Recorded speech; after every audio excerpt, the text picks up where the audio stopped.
Құлағымда қазақша үн жүрегімде. Халқымыздың сан ғасырдан бері келе жатқан ұлттық мұрасы мен рухани қазынасы, ұлттық нақыштағы өзіндік қолөнері бар. Халық шеберлері мен ұсталары ұлттық қолөнері арқылы халқымыздың дәстүрі мен тұрмыс тіршілігін көрсете білген. Ел арасында сиреп бара жатқан қолөнер туындыларын, көне мұраларын балаларымызға үйретіп, эстетикалық тәрбие берудің бірден бір құрамына айналдыру біздердің парызымыз. Терезем тең артық емес кем. Ассалаумағалейкум, әкесім. Мынау не әке? Балам, бұл қамшы. Қамшы не үшін керек?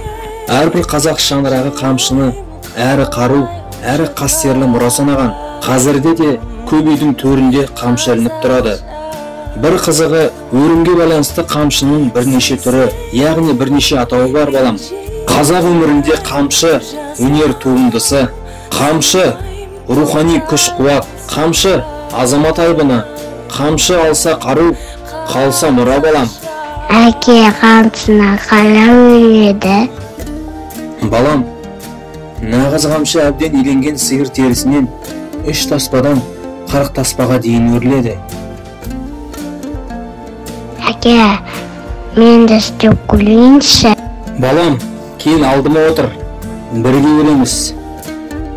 Насым, әке, екеуміз қамшы өрлеп үйлендік. Жарайсың ұлым, ақылдым менің. Ендеше отырып қымыз ішейік. Мінеки әкесі, қымыз алыңыз. Білесің бе балам, қымыз қазақ халқының ұлттық тағамдарының ішіндегі ең құрметті дастархан дәмінің бірі. Қазақы қан кеудемдегі, қазақы жан